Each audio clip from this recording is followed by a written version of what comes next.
That story for us. Let us talk to him now live from the Union Building. Sipho, a very good afternoon to you. I would imagine he has arrived. I can see him on your far right. Talk to us about what happened and, of course, what is expected to happen going forward.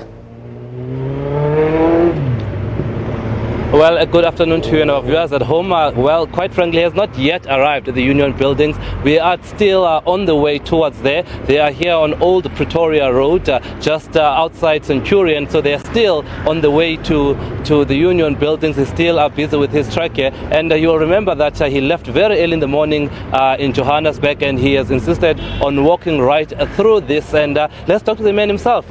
You've been on this walk. Is this a long walk to free education? Well, it is, but at some point it's one of those things that has to be done because the purpose is that of raising awareness and to speak to the consciousness of the public at home. To also, we are seeking public sympathy in that we were involved in a noble cause.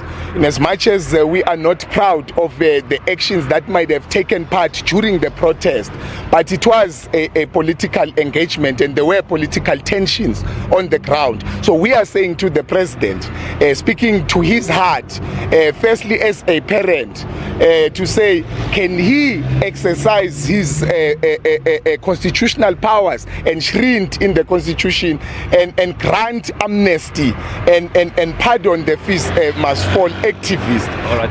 And then let's talk about these charges that the activists are facing. How much of an impact are they in terms of your career development and studying further? Just give us an idea of the severity of the problem that you are sitting with. Well, public violence alone is 8 years on its own. So all of us are charged with public violence. There are already severe convictions on public violence. Kayak Dageshe is already serving 8 years in Lokop. And then Kanyile was found guilty on Monday on the same charge of public violence. Because the issue with public violence is that you shouldn't have destroyed the property yourself. But by mere fact that you led, you were at the forefront, then they will deal with you with common purpose. So that's the danger of public violence. But then we are saying to the president, now use political means to deal with political problems, because the students were involved in a political action. Now you can't then deal or trying to solve those things using a criminal justice. Then use a political, that's why we are calling for amnesty. The same way criminals, extremists, white racists who slaughtered and brutalized black bodies during apartheid, none of them have criminal charges.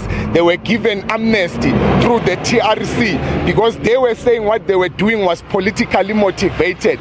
Till today, nobody has been convicted for slaughtering our people in Marikana, but you want to slaughter students who are fighting for a right of free education. And I remember somewhere you wrote an article for an online news website, an opinion piece, and you said that you feel like student leaders are being targeted.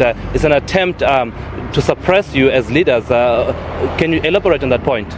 Well, when you use criminal justice system to deal with political activities, then you are applying draconian laws that seek to deal with any dissenting view, laws that seek to ensure that any young person who raises his head to raise awareness and activism to deal with unjust actions must be suppressed and destroyed, or you are instilling fear.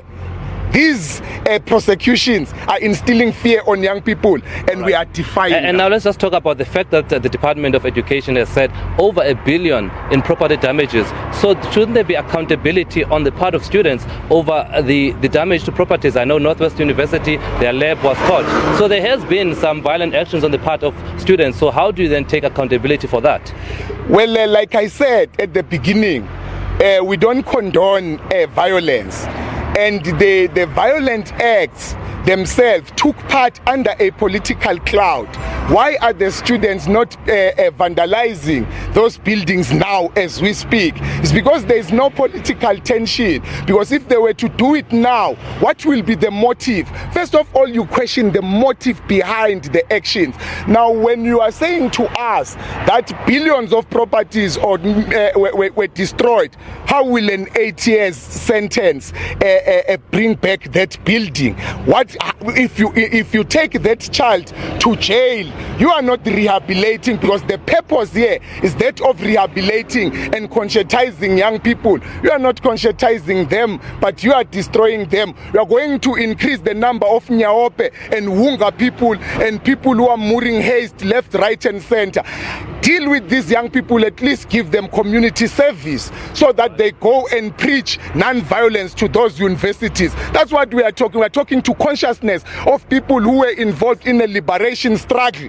We are challenging those credentials, the liberation credentials, not unless they were Askaris killing our parents in the exile and selling them. Now they are eating their own children. That's what we are talking about. Right. Now, let me let you go. You still have a long way to go to the union buildings. I think you have an hour of walking to do. So yes, so he's still on the way, tracking to the union buildings to meet with an official there. I understand there's an official that's going to meet you there. Yes, so there's an official at the union buildings that's going to receive his memorandum on behalf of the presidency. Of course, the plea is that fees must fall activists must be pardoned for, of course, those charges that they are facing due to their activism and calling for free education. Interestingly, of course, while they still face those charges, the call was answered, and the government itself, it said that it was a legitimate call, and certainly up to a number of students now are receiving that free education, and in large part is thanks to those fees must fall action. Hence now they are calling for the president to pardon them. And with that, it's back to you in studio. All right, Sipho, thank you so much. We'll leave it at that. Many thanks to our reporter there, Sipho Stuurman, live from Pretoria. And of course, as we may all know, that President Cyril Ramaphosa is currently attending a SADC meeting taking place in Namibia. As Sipho has said, that there's an official who's been arranged to receive that memorandum of grievances.